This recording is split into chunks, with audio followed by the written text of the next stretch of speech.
बिस्मिल्लाहिर्रहमानिर्रहीम। अस्सलामुअलैकुम स्टूडेंट्स।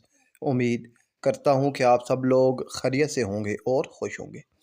तो बच्चों, class 12th mathematics new book unit number 3 integration आज की इस वीडियो में हमने डिस्कस करना है।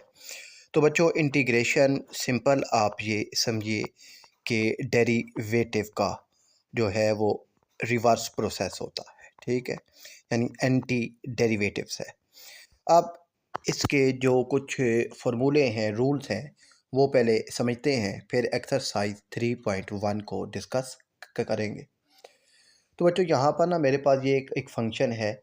ये देखें कि इंटीग्रेशन का ये साइन है, ठीक है ना, ये जो है ये इंटीग्रेशन का साइन होता है। अब इंटीग्रेशन वो कह रहा है जी आपने एक्स की पावर n है, इसकी इंटीग्रेशन मालूम करनी है। तो सिंपल बच्चों, इसका जो फार्मूला है वो ये है कि आपने पावर में एक ऐड करना है, 1 को ऐड करना है, और जो पावर आपके पास बन जाएगी n+1, उसी को आपने नीचे डिवाइड कर देना है। तो ये सिंपल इंटीग्रेशन है, ठीक है।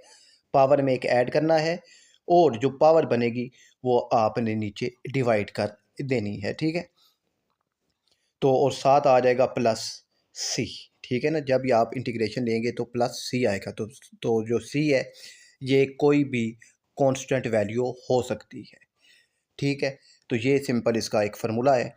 अब बच्चों, ये अब आपके पास ये जो इंटीग्रेशन का आंसर आया है, आप अगर इसका डेरिवेटिव लें तो वापस जो ये ओरिजिनल फंक्शन है एक्स की पावर n, ये आ जाएगा, ठीक है। अब वो कैसे आएगा उसको देखिएगा। अब मेरे पास ये इंटीग्रेशन है बच्चों, x की पावर है n+1 और डिवाइडेड बाय n+1, प्लस सी भी है, ठीक है। अब आपने इसका डेरिवेटिव लेना है। तो डेरिवेटिव अगर आप इसका लें तो आपको डेरिवेटिव मालूम है बच्चों के डेरिवेटिव में पावर शुरू में आती है और पावर में से एक माइनस होता है, ठीक है। अब ये इसकी जो पावर है यहाँ पे वो है n+1। अब n+1 अब शुरू में आएगी तो ये आ जाएगा जी n+1 आपके पास आ गया है, ठीक है बच्चों। अब पावर में से एक माइनस होगा तो +1 है, तो यहाँ पर हो जाएगा -1। ये -1 और ये +1 आपस में कैंसिल, तो ऊपर रह जाएगा x की पावर n, ठीक हो गया। और नीचे ये जो है n+1 ये कांस्टेंट है तो ये ऐसे ही रहेगा, ठीक है। अब यहाँ पर ये देखिए n+1 से कैंसिल हो जाएगा तो आपके पास x की पावर n जो ओरिजिनल फंक्शन है वो वापस आ जाएगा, ठीक है। तो अब ये तो था एक फार्मूला। अब कुछ और इसके रूल्स हैं, वो भी आप देख लें ताकि आपको समझ आ जाए। यहाँ पर एक और रूल है कि बच्चों, आपके पास अगर 1/x का आपने इंटीग्रेशन लेना हो तो ये आपके पास आ जाएगा log ऑफ x प्लस सी के, ठीक है। ये आपने ज़ुबानी याद रखना है, ठीक है, कि 1/x का अगर इंटीग्रेशन है तो ये log ऑफ x के इक्वल होगा, ठीक है। ये इसका फार्मूला है, ये यहाँ पर आपने इसको याद रखना है। फिर एक और रूल है बच्चों, वो भी आप देख लीजिए कि एक्सपोनेंट यानी e की पावर x है, तो आपने अगर इसका इंटीग्रेशन लेना है तो ये वही आ जाएगा, e की पावर x वापस आ जाएगा, ठीक है। आपके पास अगर इंटीग्रेशन है, ठीक है, यहाँ पर e की पावर x है तो ये वापस e की पावर x प्लस सी इसका इंटीग्रेशन बनेगा, ठीक है बच्चों। अब कुछ और रूल्स हैं, वो भी देख लीजिए ताकि आपको आसानी से फिर जब आपने सवाल सोल्व करने हैं तो आपको समझ आ जाए। अच्छा, अब यहाँ देखिए, ये एक और है कि अगर आपके पास कोई भी वेरिएबल है और उसकी पावर में मेन फंक्शन यानी x आ गया है, ठीक है, तो इसका जो इंटीग्रेशन होगा वो 1/log ऑफ a, यानी ये जो वेरिएबल होगा वो नीचे log के साथ आ जाएगा और साथ ही जो मेन फंक्शन है वो साथ आ जाएगा, ठीक है। यानी इसका ये फार्मूला है, ये आपको याद होना चाहिए, ठीक है। 1/log ऑफ a और साथ मेन फंक्शन प्लस सी। तो अगर इस तरह की कोई सिचुएशन आती है तो इसका इंटीग्रेशन आपने ये लेना है। अब बच्चों, नेक्स्ट है ये कि आपके पास अगर फंक्शन के साथ कोई कांस्टेंट वैल्यू है तो ये कांस्टेंट वैल्यू इंटीग्रेशन के बाहर आ जाएगी। जिस तरह यहाँ पर ये सी है तो सी ये जो है इंटीग्रेशन के साइन के बाहर आ गया है। फिर दूसरा है कि अगर आपने इंटीग्रेशन लेना है और दो फंक्शन है और दोनों ऐड हो रहे हैं तो आपने दोनों के साथ इंटीग्रेशन को इम्प्लीमेंट कर देना है। ठीक है, अब देखें F of X plus G of X है तो इंटीग्रेशन एफ ऑफ एक्स के साथ आ गया है और जो इंटीग्रेशन है वो जी ऑफ एक्स के साथ आ गया है। इसी तरीके से अगर दो फंक्शन आपस में माइनस हो रहे हैं तो दोनों के साथ आपने सेपरेट इंटीग्रेशन का साइन लगा के दरमियान में माइनस लगा सकते हैं। ठीक है, तो ये बच्चों इसके कुछ रूल्स थे। तो अब इस मूव करते हैं एक्सरसाइज 3.1 की जानिब ताकि आपको ये सारे सवाल समझ आ जाए। अब बच्चों हमारे पास क्वेश्चन नंबर 1 है integration x square minus 3x plus 9 और डी ऑफ एक्स। ठीक है, अब सबसे पहले बच्चों जो आपने इसको किसी भी वेरिएबल के बराबर करना होता है। ठीक है, तो हमने इसे बराबर कर दिया आई के।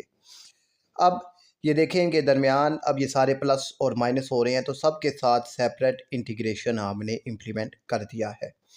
ठीक है, integration x square D x.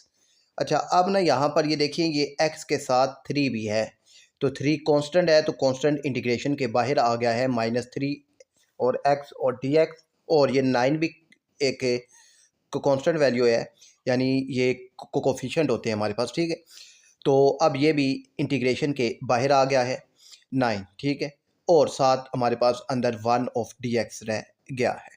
अब इंटीग्रेशन का फार्मूला बच्चों आपके सामने है कि किसी भी नंबर का जब इंटीग्रेशन लेते हैं तो पावर में एक ऐड करते हैं और नीचे वही पावर जो ऊपर पावर बनती है वो नीचे डिवाइड में आ जाती है। अब ये 2 है तो 2 में 1 ऐड होगा। ठीक है, +1 तो 2 + 1 ये नीचे भी आ जाएगा। ठीक है, और यहाँ पर अब ये -3 ऐसे ही है। अब इस x की पावर है 1 तो 1 + 1 होगा और नीचे भी 1 + 1 आ जाएगा। और अब अच्छा ये सिंपल है, अब 1 है तो 1 का जो इंटीग्रेशन आपने लेना है यानी कोई भी कांस्टेंट नंबर का जो इंटीग्रेशन होता है वो होता है x। ठीक है, ये यहाँ पर आपके सामने मौजूद है। ठीक है, तो 1 dx का इंटीग्रेशन आ गया सिर्फ x तो यहाँ पर आपके पास आ गया ये 9x। अब आप इसको सिंप्लीफाई करें 2 और 1 3 तो x की पावर 3/3। यहाँ पर ये x की पावर 1 + 1 2 तो -3 x की पावर 2/2 प्लस 9x और प्लस c। तो ये सिंपल आपने इसका इंटीग्रेशन मालूम कर लिया है। ठीक है, सिंपल आपने ये जो फार्मूला है इस फार्मूले से आपने इसको सोल्व किया है। हम दूसरे सवाल को सोल्व करते हैं। दूसरा सवाल है बच्चों हमारे पास इंटीग्रेशन y² + 8y + √2 और dy।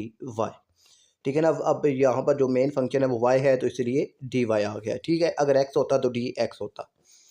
हमने इसको i के बराबर कर दिया। और अब वही बात कि अब ये प्लस माइनस हो रहे हैं तो सब के साथ हमने सेपरेट इंटीग्रेशन इम्प्लीमेंट कर दिया है।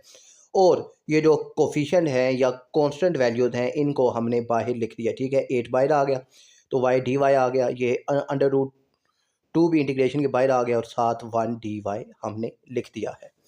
अब वही काम कि पावर में एक ऐड होगा तो ये 2 में एक ऐड होगा तो ये हो जाएगा 3 और नीचे भी 3 डिवाइड हो जाएगा। ठीक है, यहाँ पर y की पावर 1 है तो 1 + 1 2 y की पावर 2/2 हो जाएगा। और यहाँ पर 1 dy का जो इंटीग्रेशन है वो सिंपल y आ जाएगा और √2 y के साथ मल्टीप्लाई हुआ तो ये √2 y + c आ गया। ठीक है, प्लस c भी हम लिखते हैं कि यहाँ पर कोई भी कांस्टेंट वैल्यू है। अच्छा, अब यहाँ पर आप ये देखिए कि अब यहाँ पर ना ये 2 और 8 आपस में कैंसिल हो रहे हैं तो ये 2 1 ज़ा और 2 4 ज़ा 8 तो यहाँ पर 4y² आ जाएगा और यहाँ पर √2 y + c। तो ये सिंपल आपने इसका इंटीग्रेशन सोल्व कर लिया है। अब सोल्व करते हैं क्वेश्चन नंबर 3 को। अब क्वेश्चन नंबर 3 है बच्चों इंटीग्रेशन √y + 1/y² dy। सबसे पहले हमने इसको i के बराबर किया। अब i के बराबर के करने के बाद दोनों के साथ हमने सेपरेट इंटीग्रेशन को इम्प्लीमेंट कर दिया है। ठीक हो गया। अब अंडर रूट की बच्चों पावर होती है 1/2 तो अंडर रूट की जगह हमने लिख दिया 1/2। y की पावर 1/2 आ गया। अब ये y² नीचे है तो ये ऊपर आकर ये -2 हो जाएगा। ठीक है ना, पावर नीचे से ऊपर या ऊपर से नीचे आए ठीक है तो उसके साइन चेंज हो जाते हैं। ठीक है, ये +2 ऊपर जब शिफ्ट हुआ तो ये हो गया -2। अब वही काम के पावर में एक ऐड होगा तो यहाँ पर भी 1/2 में +1 हुआ तो ये जो पावर है ये नीचे आ गई। यहाँ भी -2 है तो पावर में एक ऐड हुआ और -2 + 1 पावर नीचे आ गई और साथ +c आ गया। अब 1/2 + 1, ठीक है, 1/2 + 1 जब हमने इनको ऐड किया तो ये मेरे पास बनता है हमारे पास जी 3/2 और नीचे भी हमारे पास ये 3/2 बना है। यहाँ में से -2 में से +1 माइनस होंगे तो ये आ जाएगा जी -1। नीचे भी -2 में से +1 जब माइनस होगा तो -2 + 1 तो ये आ जाएगा -1। ठीक हो गया बच्चों। अब यहाँ पर ये देखें कि अब ये तीसरी वैल्यू ऊपर जाकर मल्टीप्लाई हो जाती है, ठीक है, तो ये 2 ऊपर आकर मल्टीप्लाई होगा तो ये हो जाएगा 2/3 और वाई की पावर 3/2 और ये माइनस और ये प्लस मिलकर हो जाएंगे माइनस और ये माइनस वाई की पावर -1 है तो नीचे आकर ये हो जाएगी +1 तो 1/y + c। ये आपके पास इसका इंटीग्रेशन आ गया है। मुझे उम्मीद है कि आपको समझ आ गया होगा। अब मूव करते हैं क्वेश्चन नंबर 4 की जानिब। क्वेश्चन नंबर 4 है बच्चों 16 + x4 + 8x² dx। तो सबसे पहले हमने इसको जब आई के बराबर कर दिया। अब ना यहाँ पर बच्चों वही काम सारे आपस में प्लस हो रहे हैं तो सब के साथ सेपरेट हमने इंटीग्रेशन को इम्प्लीमेंट कर दिया है और जो कांस्टेंट या कोफिशिएंट हैं वो इंटीग्रेशन के बाहर आ गए, ठीक है। 16 बाहर आ गया तो अंदर रह गया 1 dx, ये x4 ऐसे ही है और ये 8 भी बाहर आ गया है। अब वही काम कि अब पावर में एक ऐड करना है और वही पावर आपने डिवाइड कर देनी है। तो 1 dx जो है ये x के बराबर है तो 16x आ गया और यहाँ पर ये x4 है तो +1 होगा तो ये x5/5 हो जाएगा और यहाँ पर ये x की पावर 2 है तो +1 होगा तो ये हो जाएगा जी x3/3 और +c हो जाएगा, ठीक है। अब आप इसको सिंप्लीफाई करके अगर लिखें तो तब भी आपके पास यही आंसर इसका बनेगा, ठीक है, क्योंकि यहाँ पर कोई भी आपस में कटिंग नहीं हो रही। तो 16x + x5/5 + 8x3/3 + c, ये आपके पास क्वेश्चन नंबर 4 का आंसर आ गया है। अब मूव करते हैं बच्चों क्वेश्चन नंबर 5 की जानिब। क्वेश्चन नंबर 5 है बच्चों 1 प्लस इंटीग्रेशन है 1 + x और 1 - x² dx। तो अब ये दोनों आपस में मल्टीप्लाई हो रहे हैं तो परेशान नहीं होना बच्चों, आपने सिंपल इनको आपस में मल्टीप्लाई करवा देना है, ठीक है बच्चों। अब ये जो 1 से होगा तो ये आ जाएगा जी 1, फिर 1x² से होगा तो माइनस है तो -x², फिर x1 से होगा तो ये प्लस है तो +x आ जाएगा और ये प्लस माइनस माइनस और x² और x आपस में मल्टीप्लाई होकर ये x³ बन जाएंगे। अब सिंपल वही काम कि अब सब के साथ आपने इंटीग्रेशन को इम्प्लीमेंट कर देना है, तो सब के साथ हमने इंटीग्रेशन को लगा दिया। अब इंटीग्रेशन लगाने के बाद वही काम कि आपने सिंपल फार्मूला इम्प्लीमेंट करना है कि पावर में एक प्लस करना है और उसी को नीचे डिवाइड भी कर देना है। 1 dx का जवाब आता है जी हमारे पास x होता है, ठीक है।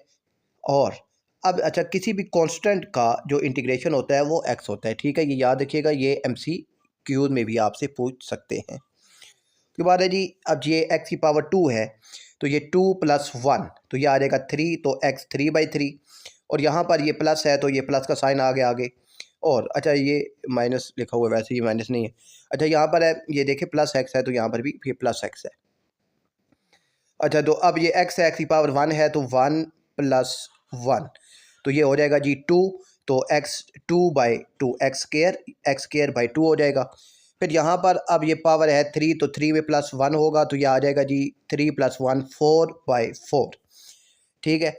अब ये इसके साथ प्लस है तो इसके साथ प्लस है तो इन दोनों को हमने एक साथ लिख दिया और ये माइनस वाला और ये माइनस वाला इनको एक साथ लिख दिया आगे +c तो ये हमारे पास सिंपल इसका इंटीग्रेशन आ गया है, ठीक है। आप इस चीज़ का ध्यान रखना है।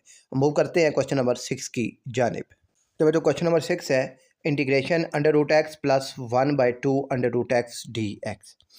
ठीक हो गया बच्चों। अब सबसे पहले हमने इसको आई के बराबर कर दिया और फिर ये दोनों ऐड हो रहे हैं तो दोनों के साथ हमने इंटीग्रेशन का साइन लगा दिया और ये 1/2 हमारे पास कोफिशिएंट है तो ये इंटीग्रेशन के बाहर आ गया है। ठीक हो गया बच्चों। तो अब यहाँ पर वही काम के अंडर रूट जो है इसकी पावर होती है 1/2 तो हमने इसकी पावर 1/2 लिख दी है। अब यहाँ पर ये देखिए नीचे भी ये जो x है इसकी पावर भी 1/2 है, मगर हम जब इसको शिफ्ट करेंगे ऊपर तो ये हो जाएगी -1/2 और अब फार्मूला इम्प्लीमेंट करना है तो फार्मूला पावर में एक ऐड तो नीचे भी वही आ जाएगा 1/2 + 1। यहाँ भी -1/2 है तो इसमें भी +1 ऐड होगा तो नीचे भी वही आ जाएगा -1/2 + 1। अब हम इसको सिंप्लीफाई करना है तो 1/2 + 1 इसका आंसर होता है 3/2। तो नीचे भी 1/2 + 1 तो इसकी पावर भी आ गई 3/2। यहाँ पे अब -1/2 और +1 तो इसका जवाब बनता है 1/2। ठीक है, और नीचे भी -1/2 और +1 तो इसका जवाब भी बनेगा आपके पास 1/2। अब यहाँ पर देखिएगा ज़रा,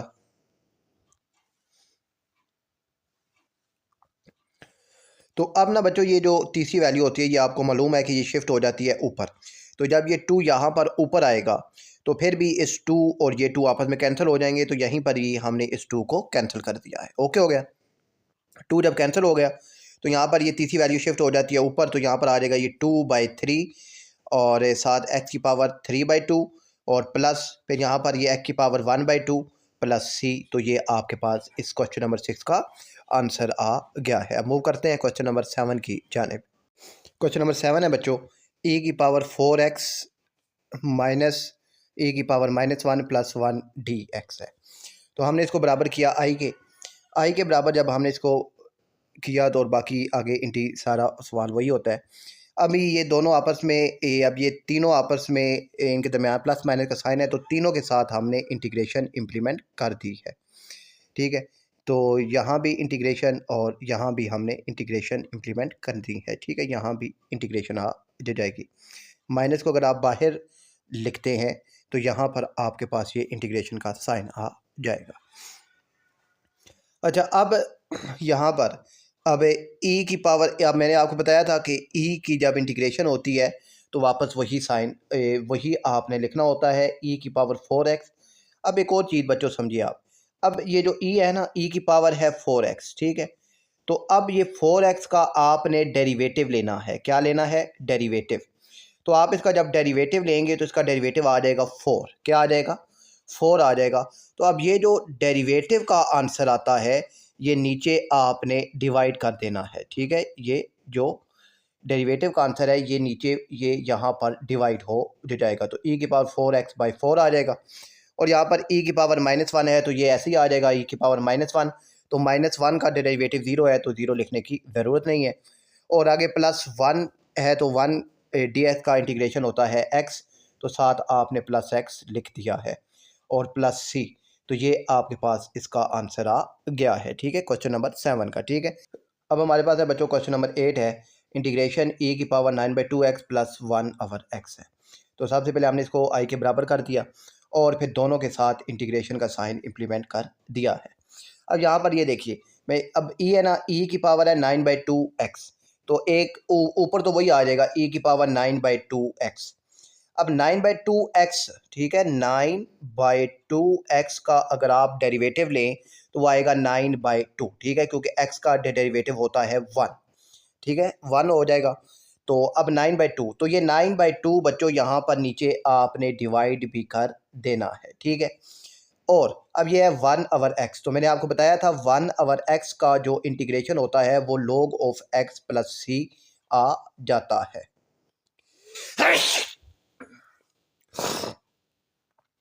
और फिर यहाँ पर अब ये 2 ऊपर आ जाएगा तो ये हो जाएगा 2/9 e की power 9/2x plus log of x + c।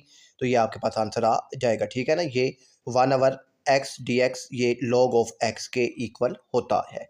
ठीक है, ये बात आपको समझ आ गई है। और दूसरा e की जो पावर है उस पावर का आपने डेरिवेटिव लेकर नीचे डिवाइड करना होता है, ये आपने याद रखना है। और फिर इसके बाद है बच्चों हमारे पास क्वेश्चन नंबर 9। क्वेश्चन नंबर 9 है बच्चों आपके पास, इंटीग्रेशन x और e की पावर x² dx है।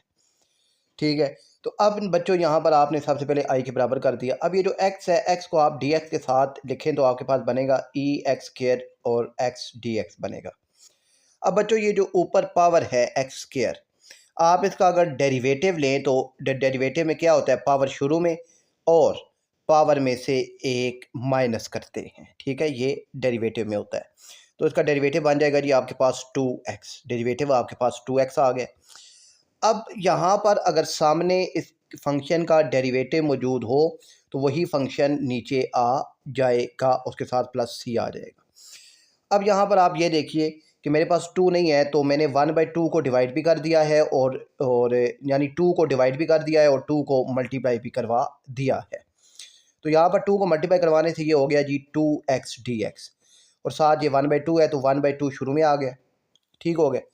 और ये जो e है, अब e की पावर ये जो है x², अब ये साथ नीचे वैसे ही आ जाएगा और प्लस c, तो ये आपके पास आंसर आ जाएगा, ठीक है। सिंपल आपने ये याद रखना है। क्वेश्चन नंबर 10 है बच्चों हमारे पास, इंटीग्रेशन 5 और इसकी पावर x और dx है। अब मैंने आपको बताया था कि फंक्शन हो और फिर उसकी पावर कोई भी वेरिएबल है और फंक्शन उसकी पावर में आ जाए तो आपने फंक्शन को ऊपर एक दफ़ा लिखना है और फिर उस नीचे लॉग ऑफ जो a है यानी जो मेन फंक्शन है वो नीचे डिवाइड हो जाता है।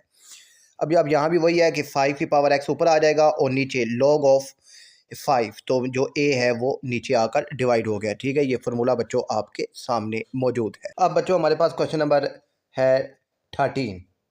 तो अब क्वेश्चन नंबर 13 है बच्चों, integration 2x+1 divided x² + 3 dx है। तो सबसे पहला काम हमने इसको बराबर किया i के, और फिर हमारे पास ये आ गया जी। अब हमारे पास ये जो क्वेश्चन है इसमें इसको ज़रा बच्चों ध्यान से आपने समझना है कि देखिए ये 2x के साथ मैंने डिवाइड कर दिया x² + 3 को, और फिर 1 के साथ भी डिवाइड कर दिया x² + 3 को, यानी ये जो नीचे डिवाइड में है इसको ऊपर दोनों के साथ मैंने सेपरेट डिवाइड कर दिया। अब डिवाइड मैंने क्यों किया है तो समझिएगा। नीचे बच्चों देखें ये x² + 3 है, x² + 3, ठीक है, x² + 3 है। तो आप इसका अगर डेरिवेटिव लें तो इसका डेरिवेटिव बनता है जी 2x + 3 का हो जाएगा 0, तो 2x। अब देखिए नीचे फंक्शन है और ऊपर डेरिवेटिव है, नीचे फंक्शन है, नीचे फंक्शन हो और ऊपर अगर डेरिवेटिव हो तो आप इसको लॉग के साथ मेन फंक्शन को लिख दें तो आपका इंटीग्रेशन हो जाता है, ठीक हो गया। तो पहले इस चीज़ को समझिए। तो अब यहाँ पर ये मेन फंक्शन x² + 3 जिसका डेरिवेटिव ऊपर मौजूद है, तो ये हम इसको लिखेंगे log ऑफ x² + 3। हम इसको इस तरीके से इसका इंटीग्रेशन लेते हैं। अब ये हो गया एक पार्ट। अब दूसरे पार्ट को ज़रा बच्चों देखिए कि 1/, अब ये x का स्क्वायर है तो ये x का स्क्वायर आ गया, यहाँ 3 है तो ये 3 है, तो आप 3 का अंडर रूट भी ले लें और साथ स्क्वायर भी ले लें तो इससे कोई फ़र्क नहीं पड़ता।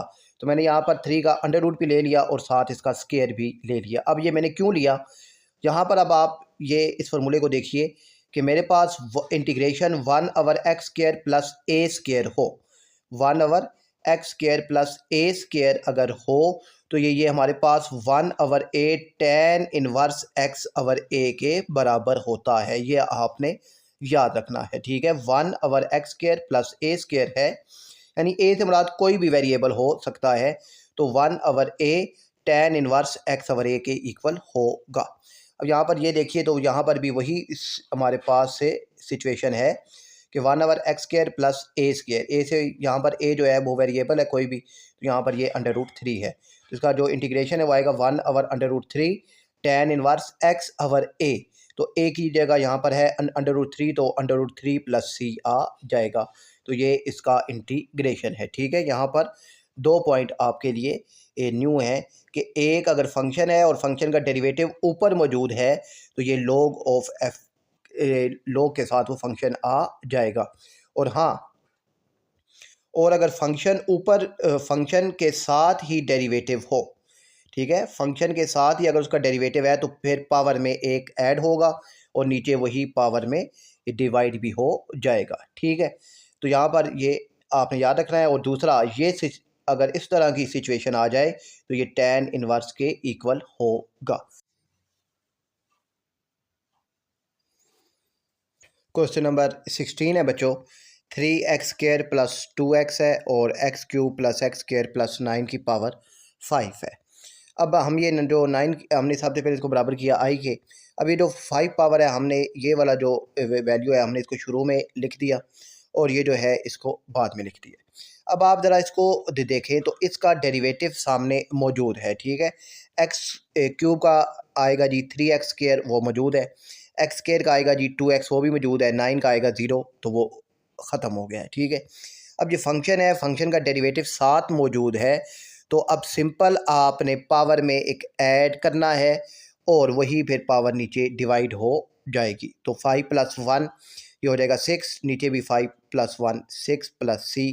तो ये सिंपल इस तरीके से आपने इसका इंटीग्रेशन ले लिया है। ठीक है, फंक्शन है और फंक्शन का डेरिवेटिव साथ मौजूद है, तो सिंपल आपने पावर में एक ऐड करना है और नीचे वही डिवाइड भी कर देना है, तो आपका आंसर आ जाएगा। ये इसका रूल है। अब ने देखते हैं नेक्स्ट क्वेश्चन। क्वेश्चन नंबर 18 है बच्चों हमारे पास। इंटीग्रेशन है z की पावर -1/4 है plus √3z plus 4/z minus 1/e की पावर जो है वो z और फिर dz है। हमने इसको i के बराबर किया। i के बराबर करने के बाद हमने सब के साथ इंटीग्रेशन इम्प्लीमेंट किया और जो जो कोफिशेंट है या कांस्टेंट है हमने उसको इंटीग्रेशन के बाहर लिख दिया। जैसे कि यहाँ पर √3 है और यहाँ पे फिर मेरे पास ये 4 है, तो ये बाहर आ गए। अब यहाँ पर वही काम कि अब यहाँ पर हमने इसको ये जो z है इसकी पावर -1/4 तो ओके है।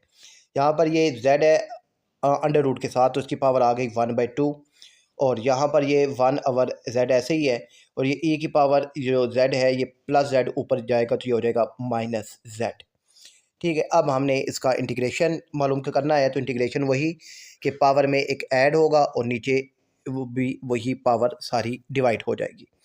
ठीक है, तो अब यहाँ पर ये 1 -1/4 है, तो यह इसमें हमने +1 किया और नीचे भी हमने इसको डिवाइड कर दिया। यहाँ पर z की पावर 1/2 है, तो इसमें भी +1 किया, नीचे भी हमने इसको डिवाइड कर दिया। अब यहाँ पर 1/z है, तो 1/z आपको मालूम है इसके साथ आ जाएगा log, तो log ऑफ z आ गया और e की पावर है -z, तो एक दफ़ा तो वैसे ही आएगा e की पावर -z, तो -z का जब आप डेरिवेटिव लेंगे तो ये आ जाएगा -1, क्योंकि मेन फंक्शन अब आपके पास z है, d ऑफ z है, तो -1 नीचे डिवाइड हो गया। अब आपने इसको सिंप्लीफाई करके लिखना है, तो -1/4 + 1 ये आ जाएगा -3/4। ठीक है, और नीचे भी आ जाएगा -3/4। ठीक है, और यहाँ पर बल्कि आप जब ये इसको ऐड के करेंगे तो ये आएगा +3/4। ठीक है, यहाँ पर ये +3/4 आएगा। ओके, ये आ गया जी +3/4 और नीचे भी वही आ जाएगा -1/4 + 4, तो ये आ जाएगा 3/4 और यहाँ पर 1/2 + 1 तो ये आ जाएगा जी 3/2 और नीचे भी आ जाएगा 3/2 और ये 4 log ऑफ z ऐसे ही रहेगा और ये माइनस जब ऊपर जाएगा तो इस माइनस को कर देगा प्लस और ये माइनस e की पावर -z है, तो नीचे आएगा तो 1/e की पावर ये +z हो जाएगी। अब वही काम कि तीसरी वैल्यू शिफ्ट हो जाएगी ऊपर, तो यहाँ आ जाएगा 4/3 z की पावर 3/4 प्लस यहाँ पर ये 2 ऊपर आएगा तो ये √3 और 2/3 z की पावर 3/2, ये भी 4 log ऑफ z ऐसे ही और प्लस 1/e की पावर z प्लस c, ये आपके पास आंसर आ जाएगा। ठीक है, और आप अगर ये 3 और √3 को सिंप्लीफाई करके लिखें तो ये 2/√3 बन जाएगा। ठीक है, अब ये कैसे बनेगा ये देखें, ऊपर √3 है, नीचे 3 है। अब नीचे जो 3 है अगर मैं इसको ऐसे लिखूँ देखें √3 और √3 दोनों का आंसर होता है 3, तो इस 3 की जगह अगर मैं ये लिखूँ √3 तो एक इससे कैंसिल हो जाएगा, तो नीचे आ जाएगा जी 1/√3, तो यहाँ पर भी वही उसने काम किया है। अगर आप ये काम नहीं भी करते तो यहाँ तक भी बच्चों आपका आंसर ओके है। मुझे उम्मीद है ये एक्सरसाइज आपको समझ आ गई होगी। अपना ख्याल रखिएगा। अल्लाह हाफिज़।